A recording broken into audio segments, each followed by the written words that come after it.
नमस्कार मंडळी, श्री स्वामी समर्थ. स्वागत आहे तुमचं माझ्या यूट्यूब चॅनलवर. स्वामी भक्तांनो, स्वामी समर्थ महाराजांच्या कृपेने आणि आशीर्वादाने तुमच्या सर्व इच्छा आकांक्षा महाराज पूर्ण करून आणि तुमचा आजचा दिवस सुखात आनंदात जाऊ हीच मी स्वामीचरणी प्रार्थना करते आणि आपल्या आजच्या या नवीन व्हिडिओला सुरुवात करते. शिवरात्री फक्त हा एक सण नसून तो भगवान शिवाला अतिशय प्रिय असणारी तिथी आहे. दर महिन्याला अशा वर्षभरात एकूण 12 शिवरात्री येतात, पण माघ महिन्यात जी शिवरात्री येते तिला महाशिवरात्री असं म्हटलं जातं. कारण 12 महिने शिवरात्री ज्यांना धरणे शक्य होत नाहीत, ज्यांना शिवरात्रीचं व्रत करणे शक्य होत नाही, त्यांनी जर महाशिवरात्री हे एकच व्रत केलं आणि या दिवशी दिवसभरा आणि संध्याकाळी रात्रीसुद्धा 12 वाजता महादेवाची पूजा केली, शिवलिंगाची पूजा केली, तर त्यांना 12 शिवरात्रीसुद्धा धरण्याचं पुण्य प्राप्त होत असतं. आणि त्याचबरोबर महाशिवरात्रीला शिवतत्व हे पृथ्वी तलावर जास्त प्रमाणामध्ये जागृत असतं. पृथ्वी तलावरच्या प्रत्येक शिवलिंगामध्ये या दिवशी जास्त शिव तत्व हे जागृत असतं. म्हणजे शिवतत्व आणि शिव हे दोन्हीही ज्या वेळेला पृथ्वी तलावर असतात त्यावेळेला आपण जी काही शंभू महादेवाची पूजा करतो किंवा शिवलिंगावर अभिषेक करतो, एखादी सेवा उपासना किंवा उपवास करतो, याचं संपूर्णच फळ आपल्याला जास्तीत जास्त पटीने या दिवशी मिळत असतं. कारण हा दिवस खरंच खूप महत्त्वाचा मानला जातो, तो म्हणजे शिवपूजेसाठी. म्हणून तर आपण या दिवशी शिवपूजा शक्य होईल तेवढी आपण करण्याचा प्रयत्न करतो. पण बऱ्याच जणाला असं शक्य नसतं की त्यांना एवढी शिवपूजेमध्ये वेळ मिळेल शिवपूजा करण्यासाठी. कारण हे कलियुग आहे आणि प्रत्येकालाच आपापली बरीच अशी कामे असतात. तर या दिवशी उपवास धरण्याला सुद्धा अतिशय असं महत्त्व आहे.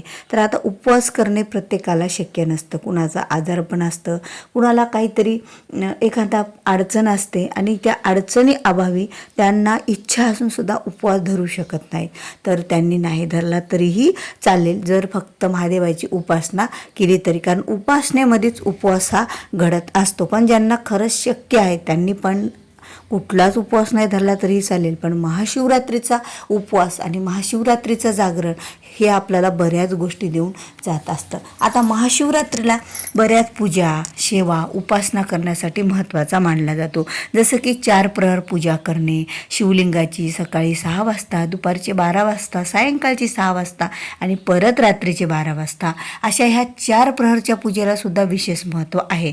किंवा या दिवशी रुद्र पठण करत महादेवाचा अभिषेक, मग तो पाण्यानं असो किंवा दुधाने असो किंवा पंचामृत स्नान असो किंवा या दिवशी विशेष उसाच्या रसाने सुद्धा अभिषेक केला जातो आणि यामुळे आपल्या सर्व इच्छा आकांक्षासुद्धा पूर्ण होत असतात. अशा बऱ्याच महादेवाच्या पूजेचे प्रकार आहेत. मंदिरात जाऊन जर एखाद्या महादेवाची पूजा करणे, शिवलिंगाची पूजा करणे शक्य असल्यास तिथे पूजा करावी. पण आता प्रत्येकच मंदिरामध्ये महाशिवरात्रीच्या दिवशी एवढी गर्दी असते की महादेवाचं दर्शन घेणंच खूप भाग्याची गोष्ट मानली जाते. त्यामुळे त्या गर्दीमध्ये जेवढं शक्य होईल तेवढं आपण करायचं. पण आपल्या घरी आल्याच्या नंतर रुद्र अभिषेक करून घ्यायचा महादेवाचा. आणि हे रुद्र अभिषेकाचं जे काही तीर्थ आहे ते घरातले सर्व व्यक्तीनं घेतले तर व्यक्तीचे आजार हे पूर्णतः बरे होत असतात. कारण या दिवशी शिवतत्व जागृत असतं आणि ज्या वेळेला साक्षात शिव प्रत्येक शिवालयात, प्रत्येक शिवलिंगामध्ये स्थायिक राहतात, त्यावेळेला त्यांना केलेली पूजा, भक्ती आणि श्रद्धा ही वायाला जात नाही, त्याचं फळ हे आपल्याला मिळत असतं. बघा, या सर्व गोष्टी आहेत, पण तुम्हाला एकही गोष्ट कधी कधी करणं शक्य होत नाही. किंवा आपण कुठेतरी बाहेर गावी आहे, तिथं आपल्याला पूजा करणं शक्यच नाही, मंदिरात जाणं शक्य नाही. एवढा कामाचा लोड आहे की आपल्याला खूप इच्छा आहे की एखाद्या मंदिरात जावी किंवा घरी पूजा करावी, पण काहीच शक्य झालेलं नाही आहे. किंवा तुम्ही दिवसभरातून जर ही सगळ्या पूजा केल्या, सेवा केल्या, तरीही महाशिवरात्रीला काहीच नाही केले तरीही चालेल, पण घरात हा एक शब्द बोला. हा जो एक शब्द आहे तो म्हणजे एक बीजमंत्र आहे. आणि बीजमंत्रामध्ये एवढी ताकद असते की बीजमंत्र जर आपण घरामध्ये एक वेळा आणि महाशिवरात्रीच्या दिवशी म्हटलं तर आयुष्यातील आपल्या सर्व दोष निघून जातील.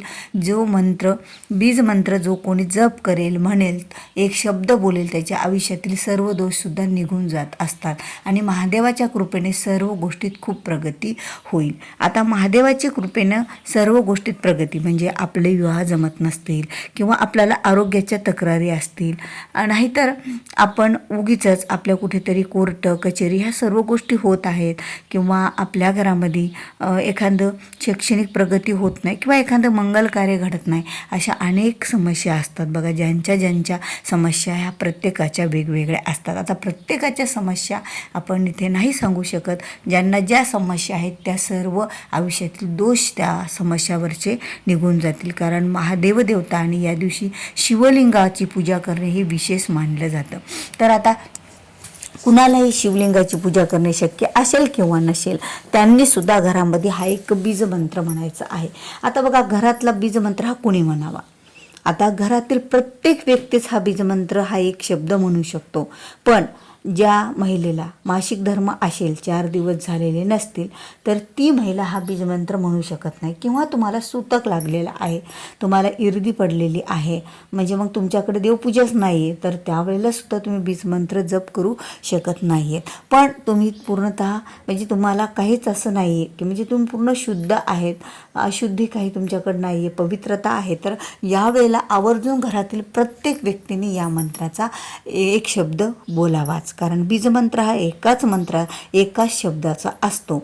आणि या दिवशी अनेक महादेवाचे मंत्र आहेत, जसं षडाक्षरी मंत्र ओम नमः शिवाय, श्री शिवाय नमस्तुभे, शिवाय नमः, हे अनेक मंत्र आहेत. पण बीजमंत्र एवढी ताकद आहे ना की बीजमंत्र जर महाशिवरात्रीच्या दिवशी रात्री जप केला तर त्याचं हजारो पटीनं फळ हे आपल्याला त्याचं पुण्य मिळत असतं आणि आपल्या आयुष्यातील सर्व दोषसुद्धा निघून जात असतील याच्या पठणाने आणि त्याच्या चिंतनाने. तर तो बीजमंत्र म्हणजे कोणता आहे? तर बघा, आपण महादेवाला अनेक नावाने ओळखतो, जसे की भोलेनाथ, बम बम भोले असं आपण म्हणत असतो. पण या दिवशी आपल्याला फक्त बम बम हा एक शब्द म्हणायचा आहे बीजमंत्र. मग तुम्ही प्रदोषकाळी, आता हा जो बीजमंत्र आहे तो सायंकाळी, संध्याकाळीच, रात्रीच जप करायचा आहे, तो म्हणजे महाशिवरात्रीला. आणि तो प्रदोषकाळाच्या नंतर ज्या वेळेला सूर्य मावळेल, अंधार पडेल, त्यावेळेला संध्याकाळी, रात्री आपल्याला हा जप करायचा आहे, तो म्हणजे बम बम बम बम असं म्हणत राहायचं आहे. आता बघा, तुम्हाला बसून हे मंत्र म्हणणं शक्य नसेल तर तुम्ही काम करत करत सुद्धा हा मंत्र म्हटला तरीही याचा फायदा आपल्याला होईल. यामुळे घरातील तर जे काही वाईट, कोणाची नजर लागलेली, घरामध्ये काही वाईट दोष असतील किंवा नजरबाधा असेल, काहीतरी नकारात्मक शक्ती असेल, तर ती सुद्धा या मंत्राच्या मोठ्या उच्चाराने निघून जात असते.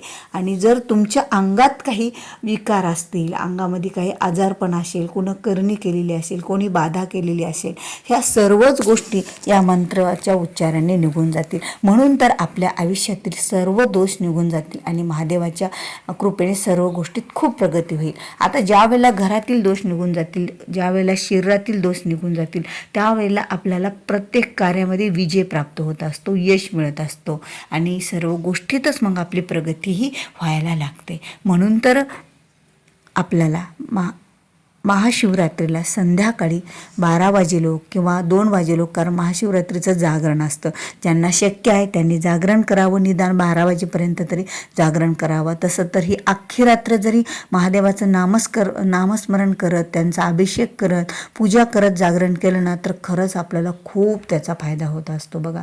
कारण ही रात्र शिवाची रात्र आहे आणि पुण्य कमवण्याची रात्र आहे, आपले दोष दूर करण्याची रात्र आहे. आणि यावेळेला शिवतत्व, शिव, महादेव हे तर प्रत्येकाच्याच घरामध्ये विराजमान असतात, प्रत्येकाच्याच शिवलिंगामध्ये विराजमान असतात. आपल्या अगदी देवारातल्या शिवलिंगामध्ये सुद्धा महादेव तत्व हे जास्त प्रमाणामध्ये शिवतत्व जागृत असतं. म्हणून तर या दिवशी शक्य आहे तेवढा तुम्हाला 4 प्रहर अभिषेक घाला, 1 प्रहर घाला, 2 प्रहर घाला, जेवढ्या वेळेला अभिषेक घालता येईल, पूजा करता येईल तेवढे वेळ करा. ज्यांना शक्य नाही, ज्यांना शक्य आहे त्यांनी सुद्धा हा एक शब्द बीजमंत्र बोलायचाच आहे. बाकीच्या पूजेसोबत नाही पूजा केल्या तरीही हा मंत्र आपल्याला बोलायचा आहे. तर तुम्हाला व्हिडिओ आवडला असेल तर व्हिडिओला लाईक करा, शेअर करा. चॅनलवर नवीन असाल तर चॅनलला सबस्क्राईब करा. श्री स्वामी समर्थ.